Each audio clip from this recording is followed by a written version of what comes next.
ये तुम्हारी परीक्षा की घड़ी है पुत्रों। तुम्हें बंजर भूमि में पुष्प खिलाने, परिश्रम करना है और पांचों साथ रहना।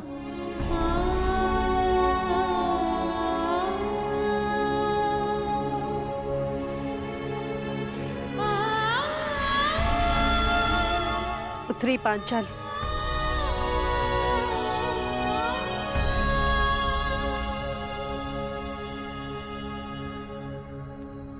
से मेरे पांचों पुत्र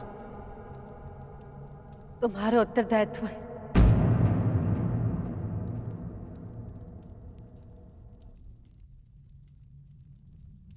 युधिष्ठिर तो सज्जन है, परंतु अर्जुन कभी अपने मन की बात स्पष्ट नहीं करता, इसलिए उसका मन समझने का प्रयास करना। और भीम तो नटखट है, उद्दंड है और इसके भोजन का विशेष ध्यान रखना। नकुल और सहदेव कहने के लिए माद्री के पुत्र हैं, लेकिन मैंने उन्हें भीम और अर्जुन से कभी कम प्रेम नहीं किया।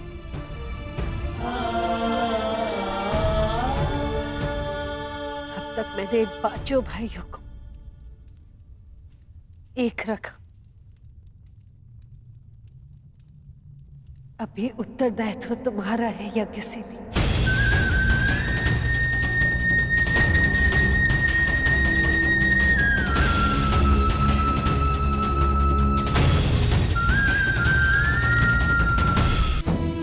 संतान के साथ रहने में नहीं, अभी तो उन्हें अपनी आंचल की छाव से मुक्त कर देना, ताकि वो अपना व्यक्तित्व स्वयं गढ़े। कदाचित विभाजन के माध्यम से अगर नियति ने मुझे संदेश दिया जो मुझे स्वीकार है,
क्या है पितामह?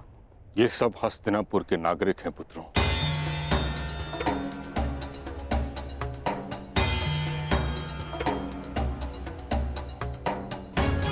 जो तुम्हारे साथ खांडव प्रस्थ में बसने की इच्छुक हैं।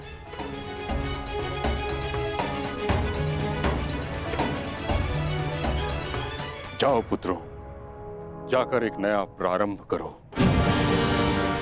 एक युग का, एक व्यवस्था का, एक राज्य का। और ये सिद्ध कर दो कि तुम्हें वह भूमि इसलिए नहीं मिली क्योंकि तुम्हारे पिता कभी राजा थे, बल्कि इसलिए क्योंकि तुम सभी इसके योग्य हो।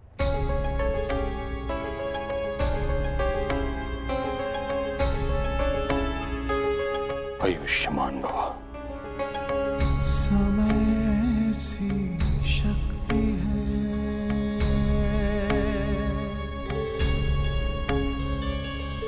सभी समय से हारे,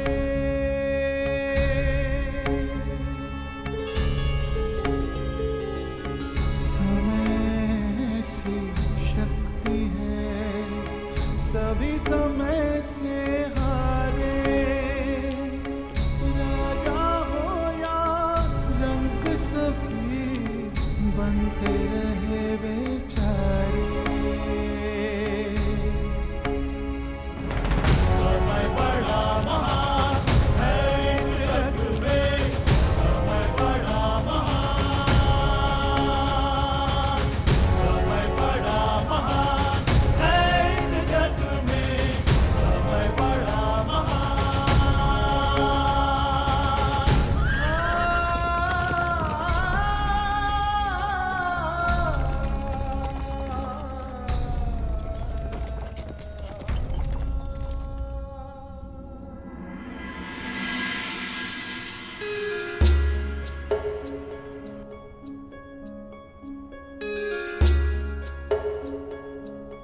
क्या अब भी अपने चैन से संतुष्ट होकर? हाँ वासुदेव, मैं अब भी अपने चैन पर अडिग हूं, क्योंकि इस समय मेरे मित्र को मेरी सबसे अधिक आवश्यकता है।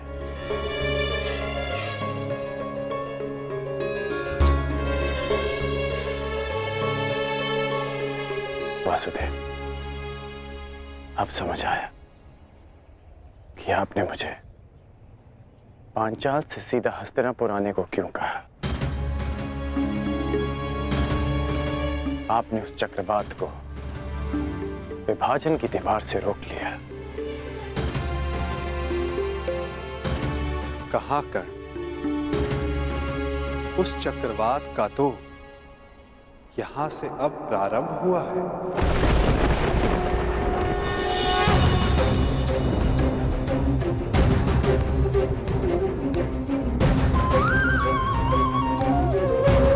अर्थात ये सब आपकी योजना है।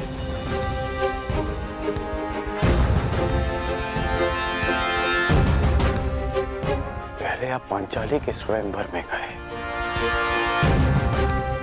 फिर हस्तिनापुर आए,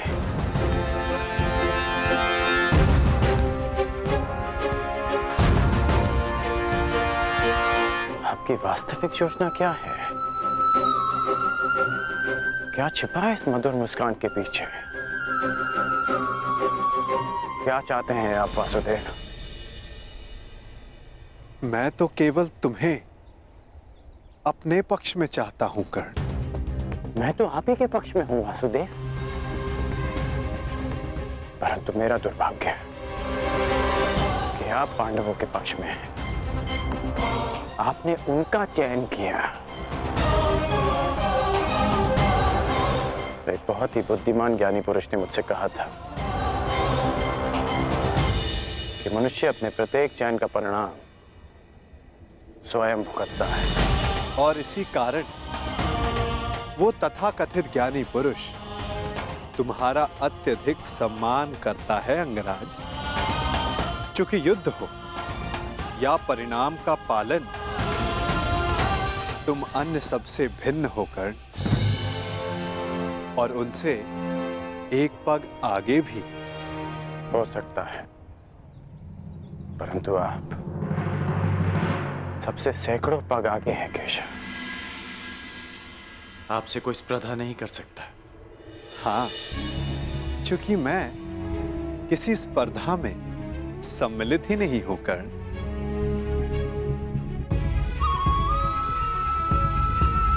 अब मुझे जाना होगा। परंतु न जाने क्यों मुझे ये आभास हो रहा है कि हमारी भेंट शीघ्र होने वाली है।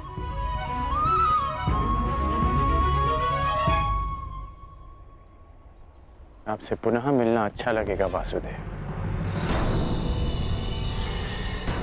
बस इतनी सी आशा है कि कूटनीति का फिर से कोई खेल ना हो। मैं कूटनीति नहीं खेलता कर्ण। मैं तो बस नीति के लिए मार्ग बनाता हूं। जहां कोई पथ ना हो वहां पथ प्रदर्शन करता हूं। सारथी जो हूं।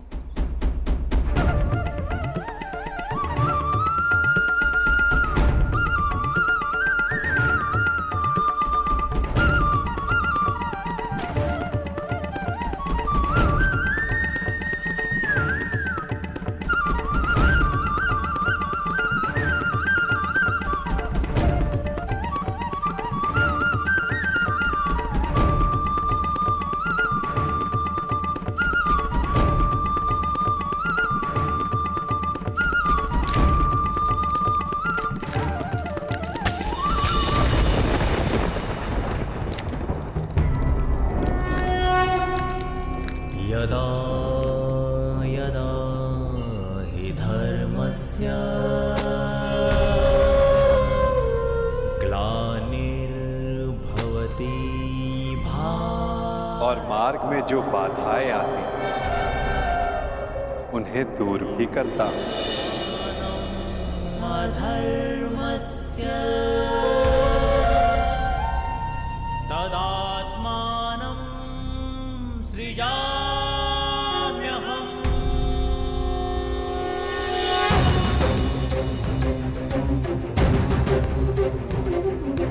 परित्राणाय साधूनां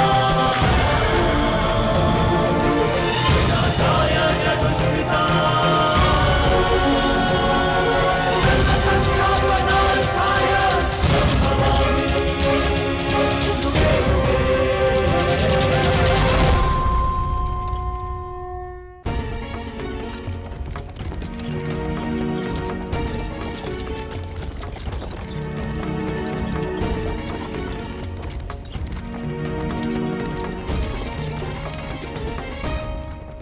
आर्य युधिष्ठिर इतने चिंतित क्यों हैं? पांचाली, माता की संध्या आरती का समय है और भ्राता युधिष्ठिर माता के लिए प्रतिदिन पुष्प लाया करते थे। बस यही चिंता है अब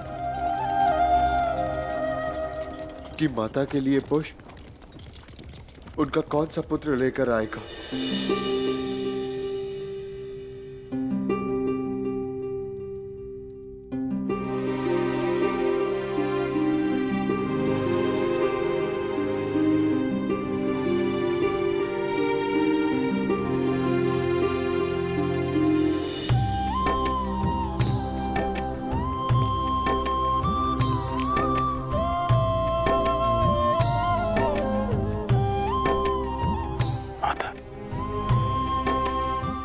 पुत्रों के हस्तिनापुर से जाने का खेद है मुझे। मैं एक माता की आंचल की रिक्तता नहीं भर सकता, परंतु उसके संध्या आरती की एक छोटी सी आवश्यकता अवश्य पूर्ण कर सकता।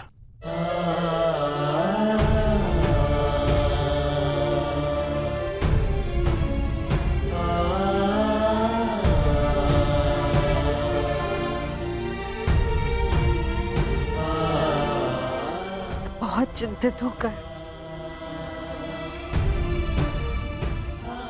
उस बंजर खांडव प्रस्थ में न जाने मेरे पुत्र किन कठिनाइयों में होंगे।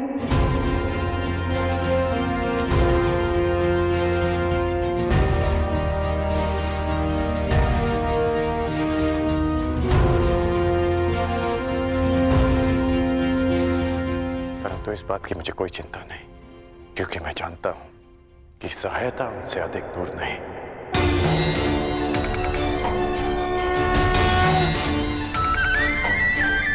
श्री कृष्ण गोविंद हरे मुरारी, हे नाथ नारायण वासुदेवा। मेरा विश्वास कीजिए, सम्राट का पदभार उठाने में सक्षम हूं मैं।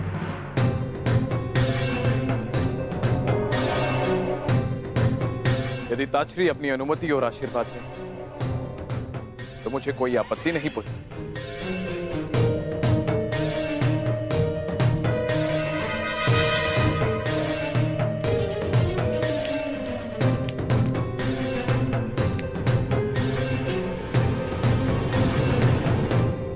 मेरा आशीर्वाद तुम्हारे साथ है दुर्योधन।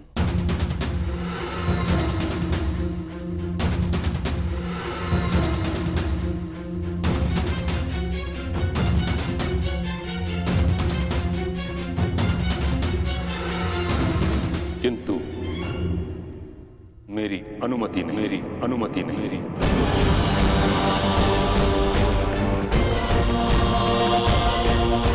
हस्तिनापुर का संरक्षक होने के नाते सिंहासन के उत्तराधिकारी पर मेरा पूर्ण विश्वास अनिवार्य है, और तुमने अब तक ऐसा कुछ किया नहीं है दुर्योधन, जिस कारण तुम इस पद के योग्य माने जाओ। तो आज्ञा दीजिए महामहिम, मैं अपने मित्र दुर्योधन के लिए दिग्विजय करना चाहता हूं। कदाचित तुमने ठीक से सुना नहीं कर्ण, मैंने क्या कहा? मैंने कहा दुर्योधन को स्वयं अपनी योग्यता सिद्ध करनी होगी।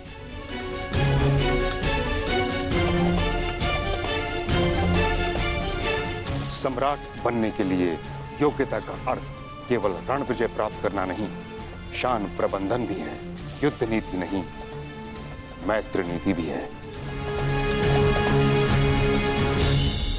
सम्राट बनने की शीघ्रता तुम्हें केवल दिग्भ्रमित करेगी दुर्योधन। ज्वालंत मनोकामनाओं की अग्नि का धूम्र तुम्हें मार्ग से भटका देगा। परंतु मैंने ऐसा कौन सा अनुचित मार्ग चुना है पितामह? हस्तिनापुर की मर्यादा के कारण जिस विषय पर मैं मौन हूं, उसे तुम निर्लज्जता के साथ छिपा रहे हो दुर्योधन। मत भूलो, इस समय तुम गंगा पुत्र भीष्म के समक्ष खड़े हो। यदि आज हस्तिनापुर का विभाजन हुआ तो उसका कारण केवल तुम्हारी वह मूर्खता थी जो तुमने अपने मामा की संकेत पर की।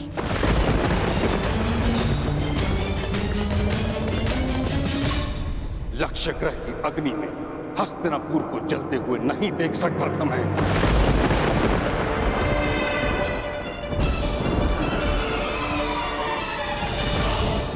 इस कारण विभाजन स्वीकार किया मैंने। और अब जब तक मुझे यह विश्वास नहीं हो जाता कि तुम नीति से शासन करने में सक्षम हो, कुचक्र से नहीं, तब तक मैं तुम्हारे अभिषेक की अनुमति नहीं दूंगा।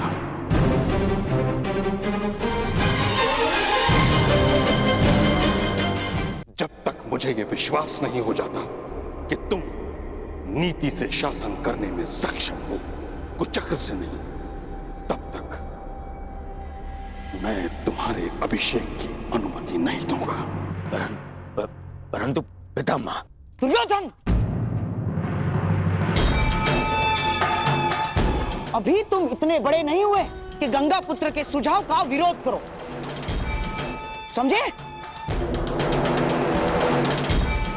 महामहिम, बच्चा है, नहीं समझता कुछ बातें, परंतु मैं आपसे सहमत हूं और आपको विश्वास दिलाता हूं कि दुर्योधन अपने सिंहासन पर तभी अधिकार दिखाएगा जब वो आपकी परीक्षा की कसौटी पर खरा उतरेगा। महामहिम,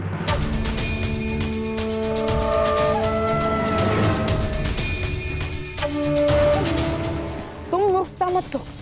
महामहिम की आंखों में लाक्षागृह की धधकती ज्वाला का प्रतिबिंब है। हमें कुछ और करना होगा मेरे होने वाले सम्राट। अब सम्राट युधिष्ठिर अपना राज्य संभालेंगे। आपका विनोद कभी कभी समझ में नहीं आता है। अभी तो मैं सही अर्थों में राजा भी नहीं बना और आपने मुझे सम्राट कहकर संबोधित कर दिया। सम्राट बनने में कौन सा भेद है धर्मराज? बस एक राजसूया यज्ञ करने की देरी भर है। शीघ्र ही आपके महल में सहस्त्रों राजा पधारेंगे। उपहास न उड़ाए वासुदेव। कैसा राजसूय यज्ञ, कैसा महल? इस समय तो यहाँ पर सर छुपाने के लिए वृक्ष की छाया भी नहीं है। जब राजा बन गए हो तो महल भी इतना शीघ्र बन जाएगा कि आभास तक नहीं होगा। बस महल की नींव बलशाली रखनी होगी और इसके लिए मुहूर्त विचारने का समय नहीं है धर्मराज। बस मेरे कथन पर विश्वास कीजिए और तैयार हो जाएं।